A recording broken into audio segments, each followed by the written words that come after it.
Hello dear student, स्वागत है आप सभी का बायो रूट्स में। आज हम डिस्कस कर रहे हैं बायोडाइवर्सिटी एंड कंजर्वेशन के टॉपिक को। तो with this hope that you all are doing well in your study. आओ शुरू करते हैं अपना आज का ये वीडियो लेक्चर। लास्ट लेक्चर में हमने स्पीशीज डाइवर्सिटी को इंक्लूड करके इस चैप्टर के अंदर रीड किया था, जिसके अंदर जेनेटिक डाइवर्सिटी और इकोलॉजिकल डाइवर्सिटी की बात की गई थी। ये चैप्टर फोकस करता है स्पीशीज डाइवर्सिटी पे और आज हम इससे आगे एनसीईआरटी के अंदर पढ़ने वाले हैं। तो यहाँ पे हमारे पास में जो अगला टॉपिक है एनसीईआरटी का वो है how many species diversity in earth और इन इंडिया, दोनों में हमें देखना है। ठीक है, तो आप शुरू करते हैं। सबसे पहले देखते हैं जो हमारे पास में देखो ग्लोब है ना, अर्थ के ग्लोब में ये जो हमारा 0 डिग्री लैटिट्यूड है इसे क्या कहा गया था, इक्वेटर। ठीक है, और यहाँ पर ट्रॉपिक ऑफ कैंसर और ट्रॉपिक ऑफ कैप्रिकॉर्न जो कि कितने कितने डिग्री पर थे, 23.5 डिग्री नॉर्थ में कौन है, ट्रॉपिक ऑफ कैंसर, और 23.5 डिग्री साउथ में कौन है, ट्रॉपिक ऑफ कैंसर। ये वाला जो रीजन है ऊपर का रीजन, ये रीजन आपका कौन सा है, टेम्परेट। ये रीजन कैसा है, टेम्परेट। टेम्परेट रीजन कोल्ड होता है, ठंडा होता है। और ये वाला जो रीजन है, ये रीजन कौन सा है हमारा, ट्रॉपिकल रीजन है। This one is tropical. इस जगह पे बायोडाइवर्सिटी ज्यादा पाई जाती है। अब हम यहाँ पे क्या कहते हैं, एनसीईआरटी में हमें बताया गया है कि अगर आप इस अर्थ के ऊपर टोटल डिस्कवर्ड स्पीशीज की बात करो तो ऐसा नहीं है कि ये बायोडाइवर्सिटी इक्वली पूरे वर्ल्ड में डिस्ट्रीब्यूटेड है। किसी एरिया में बायोडाइवर्सिटी ज्यादा है और किसी एरिया में कम है। जिसका एग्जाम्पल देते हुए एनसीईआरटी ने कहा है कि जैसे टेम्परेट रीजन की अगर आप बात करो तो यहाँ पर बायोडाइवर्सिटी या स्पीशीज रिचनेस कम है as compare to tropical region for obvious reasons. अब इसमें हम एक और बात यहाँ पे बताई गई है कि जो अर्थ की टोटल स्पीशीज है जितनी अभी तक ढूंढ ली गई है वो अभी उनके हिसाब से है 1.5 मिलियन। ठीक है, तो हम यहाँ पे थोड़ा सा डेटा की बात करते हैं। देखो यहाँ लिखा गया है टोटल नंबर ऑफ स्पीशीज, और ये कौन सी है, जो डिस्कवर कर ली गई है। डिस्कवर्ड कितनी है, 1.5 मिलियन। और इस 1.5 मिलियन में एनसीईआरटी ये कहती है कि इसमें ज्यादातर जो डिस्कवरी हुई है वो कौन से हिस्से में हुई है, हमारी ट्रॉपिकल रीजन में। ट्रॉपिकल हिस्से में ज्यादा बेसिकली वो पाई गई है बायोडाइवर्सिटी। ये समझ आ रहा है, ज्यादा बायोडाइवर्सिटी कहां पर पाई गई है, मोर बायोडाइवर्सिटी कहां पर है, ट्रॉपिकल रीजन में। और लेस, कम बायोडाइवर्सिटी कहां पर है, टेम्परेट रीजन में। अब क्योंकि टेम्परेट रीजन काफी आप कह सकते हो ठंडे हैं, वहां स्पीशीज रिचनेस कम है, इसीलिए उस एरिया में जो आपकी नंबर ऑफ स्पीशीज है जब उसको ढूंढा जाता है तो वो उतने ज्यादा तो है ही नहीं जब ढूंढने में मिलते हैं, है ना। यहाँ पर आपको बायोडाइवर्सिटी को ढूंढने में समय ज्यादा लगेगा क्योंकि ऑब्वियसली स्पीशीज रिचनेस ज्यादा है। तो एनसीईआरटी कहती है कि द इन्वेंटरी, अगर हम अपनी लिस्ट बनाए और इसके अंदर स्पीशीज जो अर्थ में है उसे बुक माने और हम ये कहें कि जो हमारी इन्वेंट्री है तो यहाँ की इन्वेंट्री अभी अधूरी है ट्रॉपिकल रेन फॉरेस्ट की, क्योंकि यहाँ पे बहुत ही ज्यादा बायोडाइवर्सिटी है। लेकिन इन्वेंट्री ऑफ टेम्परेट रीजन, इस जगह की जो हमने लेखा जोखा करना है कि कितनी स्पीशीज हैं, वो लगभग क्या है, कंप्लीट है। तो एनसीईआरटी लिखती है the inventory of the temperate region is comparatively completed, किसकी तुलना में, ट्रॉपिकल रीजन की तुलना में। ठीक है, ये यहाँ पे है। नाउ यहाँ पे इसके अलावा एक साइंटिस्ट का नाम है जो बताया गया है, रॉबर्ट मे। ठीक है, इनका नाम क्या है, रॉबर्ट मे। इन्होंने एस्टिमेशन लगाया है टोटल स्पीशीज का कि पृथ्वी पर इस समय कितनी स्पीशीज कम से कम होनी चाहिए। वो इन्होंने लगाया है कितना, 7 मिलियन, जो कि बहुत से लोग एक्सेप्ट करते हैं। 7 मिलियन स्पीशीज मानी जाती हैं। और अगर ये दो डेटा को हम ध्यान से समझें तो हम ये कह सकते हैं कि अगर पृथ्वी पर टोटल 7 मिलियन हैं और 1.5 मिलियन ढूंढ लिए गए हैं तो हम ये कह रहे हैं कि पृथ्वी पर जो डिस्कवरी हुई है वो लगभग कितने परसेंट जीवों की हुई है, 22% ऑर्गेनिजम्स आर डिस्कवर्ड ऑलरेडी। लेकिन अभी बहुत सारी डिस्कवरी बाकी है।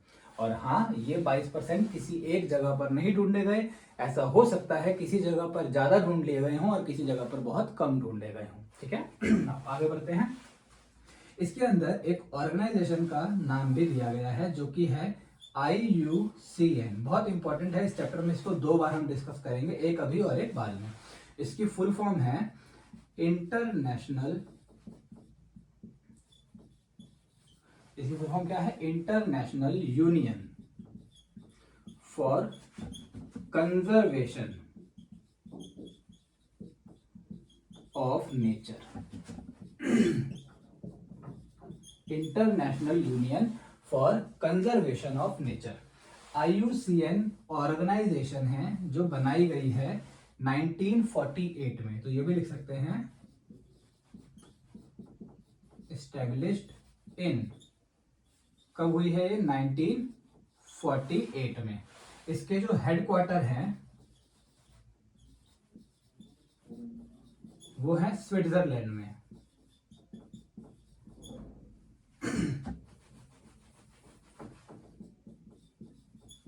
कहां पर है बेटा? स्विट्जरलैंड में। ये थोड़ा सा डेटा आपकी किताब में नहीं है, बट हाँ ये वाला डेटा है। नाउ इसके अलावा हमें क्या बात करनी है, यहाँ पे हमें बात करनी है कि इन 1964, ये बहुत इंपॉर्टेंट की बात है, कब? 1964 में IUCN ने एक लिस्ट निकाली थी, लिस्ट पब्लिश की थी, जिस लिस्ट का नाम है नॉन एज, इसे कहते हैं रेड डेटा लिस्ट। क्या नाम है बेटा इसका? Red data list. इस रेड डेटा लिस्ट में जो है पृथ्वी की इंडेंजर्ड स्पीशीज, वो स्पीशीज जो खतरे में है, जो पृथ्वी से विलुप्त हो सकती हैं अगर उसका ध्यान ना दिया जाए तो, उनकी एक अपेरो कंप्लीट लिस्ट बनाई जाती है। इस लिस्ट को नाम क्या दिया गया है? Red data list. इस रेड डेटा लिस्ट को और भी 1-2 नामों से जाना जाता है, जैसे कि इसे कहा जाता है रेड डेटा बुक। इसे क्या कहा जाता है? Red data book. या फिर इसके लिए आप एक और वर्ड सुन सकते हो जो कि ज्यादातर बोला जाता है, वो है IUCN थ्रेटेंड लिस्ट। उन स्पीशीज की लिस्ट है जो थ्रेट में है, खतरे में है विलुप्त होने के। इसका एग्जांपल अगर आप पूछो कि कौन सी स्पीशीज है जो खतरे में है, तो हो सकती है हम्प वेल। हम्प वेल खतरे में है ना, तो वो इसके अंदर लिस्ट में इंक्लूड की जाएगी। अब ये वाला डेटा आपकी किताब में नहीं दिया है कि 1964 में पब्लिश हुई है, बट ये जरूर बताया है कि IUCN की रेड लिस्ट यहाँ पर है, ठीक है ना। अब अगर यहाँ पे हम देखें तो हम ये कह सकते हैं कि IUCN की रेड लिस्ट को देख करके भी हमारे पास में इसके अंदर इंफॉर्मेशन मिलती है कि अर्थ के ऊपर बायोडाइवर्सिटी जो है वो काफी ज्यादा खतरे में है, क्योंकि अगर हम इस रेड लिस्ट की बात करें, ये साल में 1 से 2 बार अपडेट होती है, जैसे विकिपीडिया पेजेस होते हैं उस तरीके से। और इस रेड लिस्ट के अंदर स्पीशीज में इंडेंजर्ड स्पीशीज की संख्या बढ़ती जा रही है, जो कि एक समय पे बहुत कम थी, बहुत कम भी हमारे आज की तुलना में, मतलब बहुत कम, जैसे कि 10,000 या 15,000। लेकिन आज की तुलना में ये इंडेंजर्ड स्पीशीज की संख्या 1.5 लाख के भी ऊपर जा चुकी है, जो कि एक बहुत ही ज्यादा कंसर्निंग इशू है हमारे लिए, है ना। तो IUCN के बारे में ये छोटा मोटा जो डेटा दे रखा है हमें उसकी बात में याद रखना है ना। अब यहाँ पर हम क्या कह सकते हैं कि अर्थ के ऊपर का जो थोड़ा बहुत हमने डेटा पढ़ा है, इससे ये कंक्लूजन आ गया कि IUCN ने डेटा दिया रेड लिस्ट वाला, और रॉबर्ट मैंने एस्टिमेशन दिया 7 मिलियन का, और इस स्पीशीज जो डिस्कवर्ड हुई हैं लगभग कितने परसेंट हुई हैं? अभी तक 22% स्पीशीज डिस्कवर्ड हुई हैं ना। अब हम बात कर रहे हैं स्पीशीज डाइवर्सिटी कैसे फैली हुई है पूरे अर्थ में, उसके बारे में। तो अगर हम बात करें कि टोटल स्पीशीज ऑन अर्थ, तो जैसा हमने कहा कि ये जो स्पीशीज हैं कितनी है? 7 मिलियन। उस 7 मिलियन में से अगर हम अंदाजा लगाएं तो हम ये कह सकते हैं कि 3 तरह के जीव हैं। देखो, जो 5 किंगडम है हमारी, Monera, protista, Plantae, fungi, animalia. इसमें से मोनेरा या बैक्टीरिया या प्रोकैरियोट, बात एक ही है ना, क्योंकि बाकी की 4 किंगडम यूकैरियोटिक हैं। प्रोकैरियोट को इस लिस्ट में नहीं रखा गया है। क्यों नहीं रखा गया है थोड़ी देर में डिस्कस करते हैं, बट हाँ, केवल और केवल कौन से ऑर्गेनिज्म की बात हो रही है यहाँ पर? यूकैरियोटिक ऑर्गेनिजम्स की। यूकैरियोटिक ऑर्गेनिजम्स की अगर हम बात करें, वो हमारे पास में लगभग 7 मिलियन का एस्टिमेशन है। और हमारा ये कहना है कि उसमें जो आप देखोगे सबसे ज्यादा हिस्सा किसका है बेटा, एनिमल का है। एनिमल्स का हिस्सा इतना ज्यादा है कि हर 10 एनिमल या हर 10 ऑर्गेनिज्म में से जो 70% हिस्सा है, यानी हर 10 में से 7 एनिमल होंगे, है ना। 10 में से 7 ऑर्गेनिज्म कौन होंगे, एनिमल। इसके अलावा अगर हम बात करें प्लांट्स की, तो ये नंबर आता है लगभग 22%। प्लांट्स अकेले नहीं है, plants and fungi, plants and fungi. Total earth में अगर हम कोई भी रैंडम 10 ऑर्गेनिज्म पिक करें तो 7 कौन है, एनिमल, 70%। उनमें से लगभग 2.2 कौन हो जाएंगे हमारे पास, प्लांट्स। और बचे हुए 8% में आपके होंगे अदर्स। 8% में कौन है, others.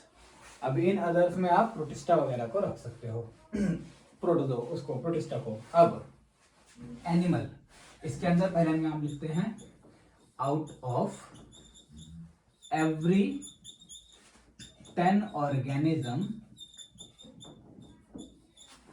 7 are animal on earth. Earth पर हर 10 में से 7 कौन हो गए, एनिमल। इन एनिमल के अंदर अगर हम और ज्यादा डिटेल में बात करें कि कौन सी प्रजाति किस अमाउंट में प्रेजेंट है, तो उसका डेटा आपको एनसीईआरटी के एक डायग्राम में दे रखा है। मैं इसे रफ करता हूं और फिर हम इस चीज को आगे देखेंगे कि किस तरीके से एक एनिमल की प्रजाति, एक प्लांट की प्रजाति इस वर्ल्ड में डिस्ट्रीब्यूटेड है। ठीक है, देखते हैं। यहाँ पर सबसे पहले इसको रफ करना जरूरी है।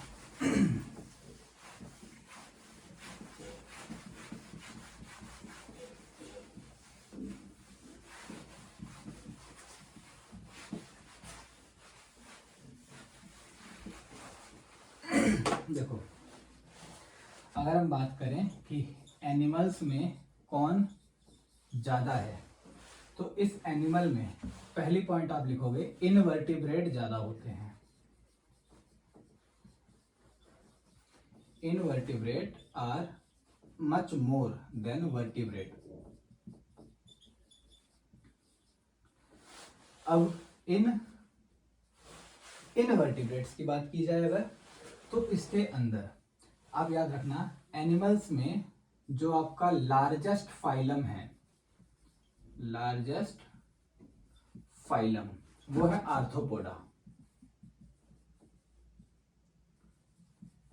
आर्थ्रोपोडा। आर्थ्रोपोडा के बाद जो सेकंड नंबर आता है वो आता है मोलस्का का। ठीक है, सेकंड नंबर कौन आता है, मोलस्का का। अब इनवर्टिब्रेट, कॉर्डेटा से नीचे वाले जो थे वो सारे के सारे कैसे हमारे लिए इनवर्टिब्रेट से 10 के आसपास जो फाइलम है, उनमें आर्थ्रोपोडा सबसे बड़ी किंगडम है। और इस आर्थ्रोपोडा में जो आपके सब फाइलम आएंगे, सब फाइलम, 2 फाइलम का नाम यहां लिख रहा हूं, एक है इंसेक्टा और एक है आपका क्रस्टेशिया। इंसेक्टा, इंसेक्ट, पूरे एनिमल में सबसे बड़ा फाइलम आर्थ्रोपोडा, और उस आर्थ्रोपोडा फाइलम में सबसे बड़ा सब फाइलम कितना, कौन है, इंसेक्टा। ये इंसेक्टा पूरे एनिमल किंगडम का 70% है। ठीक है, पूरे एनिमल में 70% चीजें कौन होते हैं, इंसेक्ट। इसीलिए सबसे ज्यादा मात्रा में कौन होंगे, इंसेक्ट। इंसेक्ट के बाद सेकंड लार्जेस्ट फाइलम कौन सी है, मोलस्का। तो सेकंड नंबर पे जो जीव होंगे वो कौन होंगे, मोलस्का। और इससे कम एक और सब फाइलम है जो कौन है, क्रस्टेशिया। ये हो गया हमारा distribution of invertebrates on globe. अगर हम बात करें डिस्ट्रीब्यूशन ऑफ वर्टिब्रेट्स एनिमल की, पृथ्वी पर कौन सा वर्टिब्रेट कितनी ज्यादा मात्रा में है, तो इसकी शुरुआत हुई है फिश में। कि फिश अगर आप देखोगे ये सबसे ज्यादा मौजूद है, क्योंकि आप अगर देखो तो 70% ऑफ अर्थ इज वाटर, है ना। 70% of earth surface is water, जो कि हैबिटेट है किस चीज के लिए, फिश के लिए। दैट इज वाई 70% तो ये आपके पास में पानी, और पानी सबसे ज्यादा यानी फिश सबसे ज्यादा। फिर इसके बाद में संख्या है रेप्टाइल की। रेप्टाइल के बाद नंबर आता है बर्ड्स का। रेप्टाइल और बर्ड्स लगभग लगभग सेम बराबर है। देन इसके बाद में आपके पास नंबर आता है एम्फीबियंस का, और एम्फीबियंस के बाद नंबर आता है मैमल्स का। मैमल्स काफी बिग साइज ऑर्गेनिज्म होते हैं, और आप इकोलॉजी में पढ़ चुके हो रिप्रोडक्टिव रेट इनका कम रहता है, ये इतने जल्दी ग्रो नहीं करते। दैट इज वाई इनकी पॉपुलेशन डेंसिटी कम होती है साइज बड़ा होने की वजह से। तो ये दो हुए हमारे क्लासिफिकेशन या डिस्ट्रीब्यूशन, इसके एक इनवर्टिब्रेट का और एक इसका वर्टिब्रेट का। वहीं पर अगर हम बात करें कि प्लांट में किस तरीके से डिस्ट्रीब्यूशन है, तो उसको यहां लिखते हैं। देखो जो हमारे पास में प्लांट्स हैं, अगर हम प्लांट की बात करें, जो 22% है अर्थ के, प्लांट और फंगस दोनों है इसके अंदर, प्लांट एंड फंजाई। इसमें सबसे ज्यादा जो हमारे पास है वो है angiosperm. Angiosperm most evolve vascular plant आज के लिए है। इसके बाद अगर किसी का नंबर आता है तो वो नंबर आता है आपके पास में फंजाई का, ठीक है। इसके बाद कौन आती है? फंजाई। फंजाई के बाद ये नंबर आता है एल्गी का। एल्गी।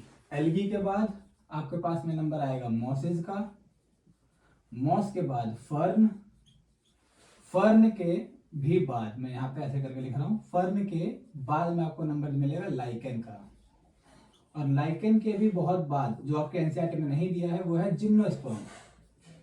जिम्नोस्पर्म बहुत पुराने समय के जीव हैं, क्रस्टेशियन पीरियड्स वगैरह जो हमारे रह चुके हैं, जुरासिक पीरियड वगैरह, वहां पर इनका पीक ऑफ इवोल्यूशन का समय था। आज ये पृथ्वी पर उतने ज्यादा इवोल्यूशन के रूप में पाए नहीं जाते हैं। तो ये जो हमारे पास में डेटा है ये कहाँ का है? प्लांट का। और ये डेटा कहाँ का है? एनिमल का। और अगेन मैं बताना चाहूंगा ये सारा डेटा किसके लिए है? ये सारा डेटा है यूकैरियोटिक ऑर्गेनिजम्स के लिए, ठीक है। तो हम जो कहते हैं कि लगभग 7 मिलियन जीव हैं पृथ्वी पर, वो यूकैरियोटिक की बात है। उसी में जो आपकी एनसीईआरटी बताती है कि 1.5 मिलियन डिस्कवर्ड हो गए हैं, वो भी यूकैरियोटिक की बात है। सवाल है कि प्रोकैरियोटिक ऑर्गेनिज्म इसके अंदर इन्वॉल्व क्यों नहीं है? तो इसका जवाब क्या है? देखो, प्रोकैरियोटिक जो ऑर्गेनिजम्स होते हैं या बैक्टीरिया, ये एनसीईआरटी इसमें बताती है कि बहुत ही ज्यादा इसमें डाइवर्सिटी है। हमारी आज की जो टैक्सोनॉमिकल क्लासिफिकेशन करने का जो तरीका है हमारा, उसके अंदर आप इन सभी को क्लासिफाई नहीं कर पाओगे, क्योंकि वो अप्रोप्रिएट मेथड्स नहीं हैं। उनके लिए हमें एक अलग तरीके का सिस्टम बनाना होगा, जिसपे काम चल भी रहा है और काफी हद तक काम हुआ भी है। फिर इसके अलावा दूसरा प्रॉब्लम हमारे पास ये है कि ये जो बैक्टीरिया होते हैं, ये आमतौर पे किसी होस्ट के अंदर परजीवी पैरासाइट के रूप में रहते हैं ना, और ये ऑब्लिगेट रिलेशन शो करते हैं। ऑब्लिगेट रिलेशन जो कि ऐसा रिलेशन है कि अगर इन्हें होस्ट से बाहर निकालोगे तो मर जाएंगे। इसीलिए आप इसे एक लैब में जाके या आर्टिफिशियल मीडियम में ले जाकर के कल्चर के रूप में रख नहीं सकते। जब आप स्पीसीमेन ही नहीं कलेक्ट कर पाओगे तो फिर आप उसको सैंपल को बेसिकली कैसे स्टडी कर पाओगे, है ना। तो दूसरा कारण ये है। और तीसरा कारण ये है कि इकोलाई जैसे जो छोटे छोटे बैक्टीरिया हैं, जब हम इसके अंदर बहुत ही माइक्रो लेवल पर डाइवर्सिटी को चेक करने जाते हैं ताकि हम बता सकें कि कितने तरह के बैक्टीरिया होते हैं, तो प्रॉब्लम यह है कि ये इतने ज्यादा बड़े नंबर में है, जो नंबर आपका 70 मिलियन के आसपास चला जाता है।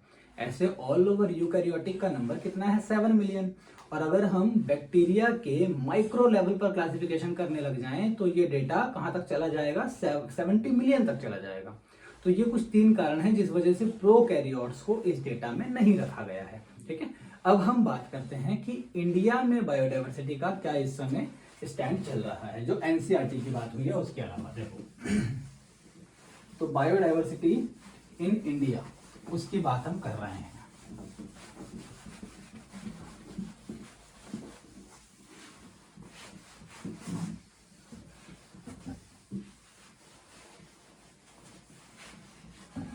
पूरी पृथ्वी पर अभी तक की जो डिस्कवरी है कितनी हुई है? लगभग 22% की डिस्कवरी हो गई है।